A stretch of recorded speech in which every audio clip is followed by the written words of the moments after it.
Isang mapagpalang araw po sa inyo lahat mga kapatid. Narito po tayo muli sa ating morning devotion, ang Grab Food for the Soul, our daily dose for the nourishment of our soul.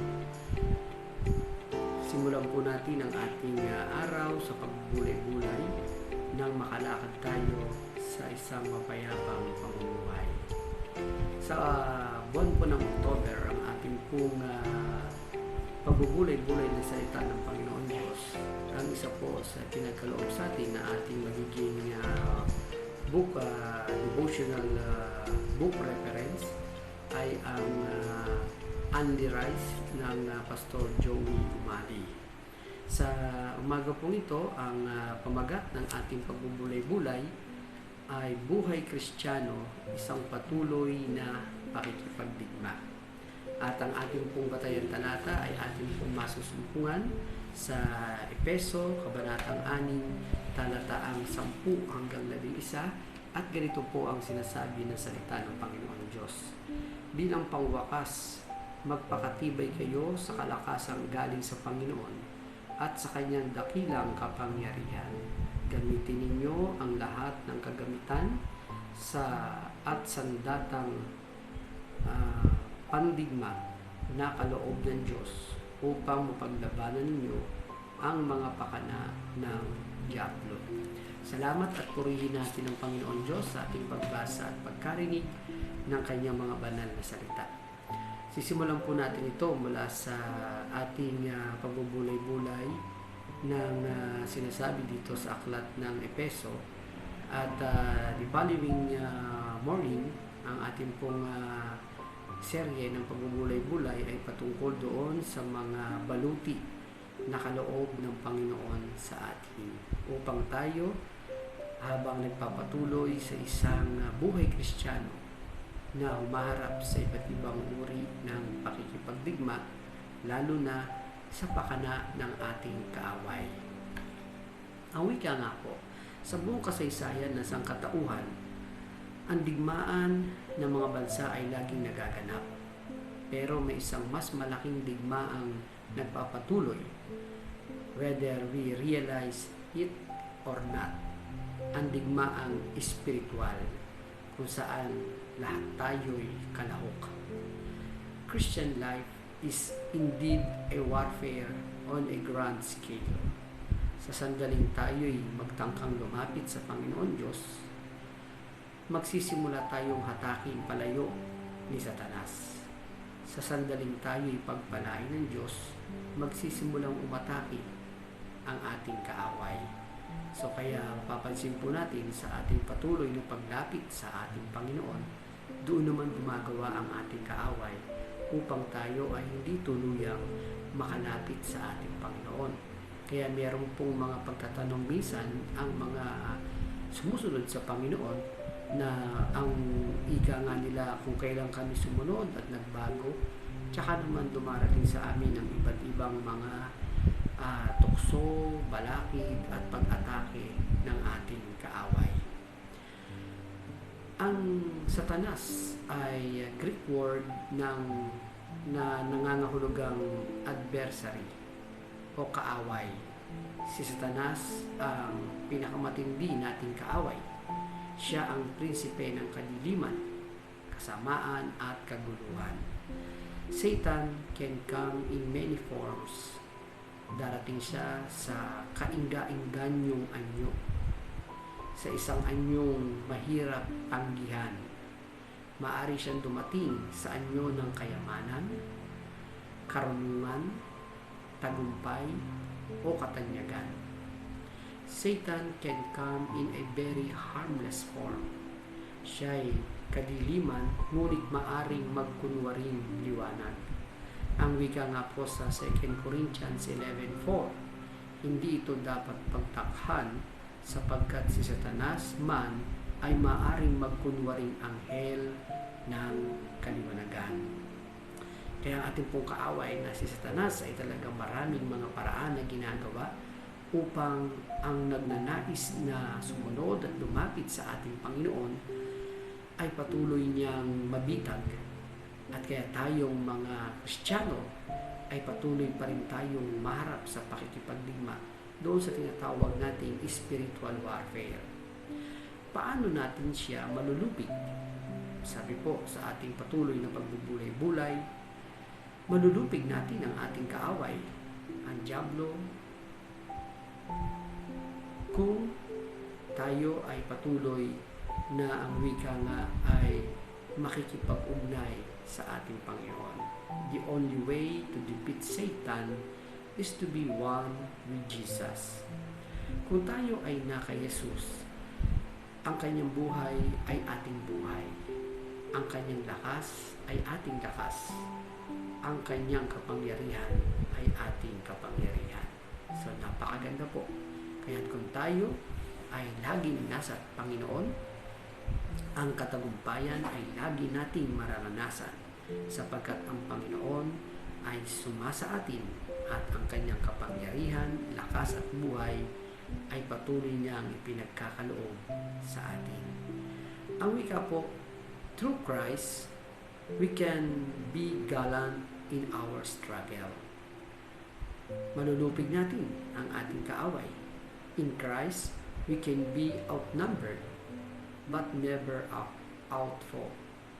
Kung tayo'y na kay Kristo, hindi kayang gibain ni Satanas. ang ating paninindigan. Hindi kayang lupigin ni Satanas ang ating paniniwala. The battle is the Lord's, not ours. Kaya salamat sa ating Panginoon sapagkat palagi niya tayong sinasamahan upang tayo ay magtagumpay at manatiling malakas, matapang, taglay ang kapangyarihan na ipinagkakaloob ng Panginoon sa atin. Ngayon po, o maging katatapos lang noong mga nagdaang mga buwan ang FIBA World Cup kung saan nagangad ang ating mga manlalaro, lalo na sa basketball team, ang Gilas Pilipinas, na tayo ay makasama at mapabilang sa ginawang paligsahan. Nagsikap ang ating mga manlalaro na gawin ang lahat upang maipakita na kaya natin magtagumpay kontra sa ibang mga bansa na kilala at mas matalakas. Ang sabi po ng ating talatang 11 ng chapter 6 ng Epeso, gamitin ninyo ang lahat ng kagamitan at sandatang pandigma na kaloob ng Diyos upang mapaglabanan ninyo ang mga pakana ng Diablo. So, salamat sa ating Panginoon sapagkat tayo po mga kapatid ay binibigyan ng Panginoon ng mga sandata upang tayo ay humarap sa ating mga kaaway, lalo na po sa kaaway natin na laging nagnanais na tayo ay malupig, at yan ay walang iba kundi si Satanas.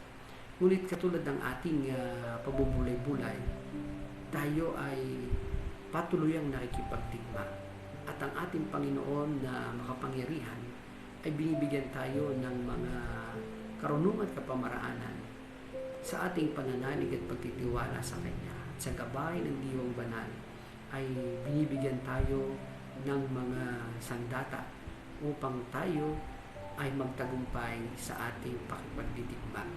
Kaya ang sabi nga po dito, gamitin natin ang lahat ng sandatang ipinagkaloob sa atin. Isuot natin ang baluting kaloob ng ating Panginoong Diyos. Ang baluti o armor ay sinusuot ng mga Roman soldiers bilang proteksyon laban sa pana, sibat at espada. Ang tuksot kasalanan na likha ni Satanas ay parang sibat na bigla na lamang hahaginit, at kung wala tayong suot na baluti ay tiyak ang ating kapahamakan. Sa sandaling isinuot natin ang baluti ng Diyos, ito po mga kapatid, magandang paalaala sa atin, yung sinasabi sa Ephesians chapter 6, yung mga baluti na dapat natin isuot, at tatalakayin din po natin yan sa mga susunod na araw. Ang wika po doon, sa sandaling isuot natin ang baluti ng Diyos, kailangan wala ng hubaran. Hindi pwedeng isuot lamang natin kung araw ng linggo ang armor ng ating Panginoon. Kailangan isuot natin ito araw-araw. Ang baluting kaloob ng Diyos ay hinuhubad natin sa sandaling tayo ay tamarin, sa pananalangin, sa pagbabasa ng Biblia, sa pagdalo ng mga banal na pagtitipon, at sa sandaling pag-aalinlangan natin sa Kanyang mga salita at pangako. Sandaling bigyan natin ng higit na timbang ang mga bagay na material kaysa mga bagay na espiritual. Kaya nga po sabi doon ng Panginoon, isuot natin ang mga kaloob na sandata upang tayo ay magtagumpay, sapagkat tayo ay patuloy na nakikipaglaban. In this kind of situation, we render ourselves vulnerable to Satan's attacks. We become easy targets of Satan. We cannot win the spiritual warfare by our own. Kailangan natin ang kapangyarihan ng Panginoon Diyos. Kailangan natin ang baluti ng Diyos, sapagkat ang kalaban natin ay hindi mahinang katulad natin. Our greatest enemy is not the world we see, corrupt and wicked as it is, but the world our eyes cannot see. Kaya't kailangan laging nakadilat ang ating spiritual eyes upang hindi tayo madaya ni Satanas. Tandaan natin, Laging ang paalaala ng lingkod ng Panginoon na si Apostol Pablo sa verse 13. Kaya't isuot ninyo ang kasuotang pagdigma na mula sa Panginoon Diyos. Sa gayon, makakalabang kayo kapag dumating ang masasamang araw na sumasalakay ang kaaway upang pagkatapos ng labanan ay matatag pa rin kayo. Sa umagang ito mga kapatid, salamat sa ating Panginoon Diyos na patuloy tayong pinapaalalahanan na tayo po bilang mga tagasunod ng ating Panginoon ay patuloy tayong humaharap sa pakikipagdigma. At ito nga po ang ating spiritual warfare, lalo na ang ating kaaway na gumagawa ng iba't ibang patibong upang tayo ay mahulog sa bitag o malupig ng ating kaaway. Pero tandaan po natin, meron tayong Panginoon na laging nagbibigay sa atin ng katagumpayan kung tayo ay laging nasa Panginoon. Kahit anumang mga ginagawa ng ating kaaway, kaya nating pagtagumpayan. Tayo po ay manalangin. Salamat po Panginoon Diyos sa umagang ito, sa iyong kaloob sa amin na iyong mga salita at katotohanan. Salamat po Panginoon Diyos sa pribilehiyo na muli ko po mailapit sa iyo ang aking mga kapatid sa pamamagitan ng panalangin. Sa umagang ito ay patuloy ko pong idinadalangin sa iyo ang aking mga kapatid at mga kabataan na sa bahagi ng kanilang mga buhay, meron pong papasok sa trabaho, meron pong papasok sa eskwelahan. Iyo po loobin Panginoon na sila ay makarating ng ligtas at payapa sa kanilang mga workplace or school, at maging sa kanilang mga pag-uwi ay maging mapagpala ang buong araw na ito sa buhay ng aking mga kapatid na magsisipagtrabaho at magsisipasok sa paaralan. Dinadalangin din po namin sa umagang ito, Panginoon, ang aking mga kapatid na mayroong mga karamdaman lupang pangatawan. Ang iyong pagpalang kamay ay kanilang maranasan upang ang kagalingan mula sa kanilang pananampalataya ay kanila pong makamit sa iyong pong habag at pagkalinga. Salamat po Panginoon Diyos. I-bless niyo po ang lahat ng aking mga kapatid na nakikinig at nanonood ngayon sa aming morning devotion. Ito po ang aking dalangin sa pangalan ni Jesus. Amen. Papuri at pasasalamat po sa ating Panginoon. Salamat po sa inyong pagsama sa pagbubulay-bulay na salita ng ating Panginoon. A friendly reminder sa bawat isa sa atin, be Christ-like in your workplace today.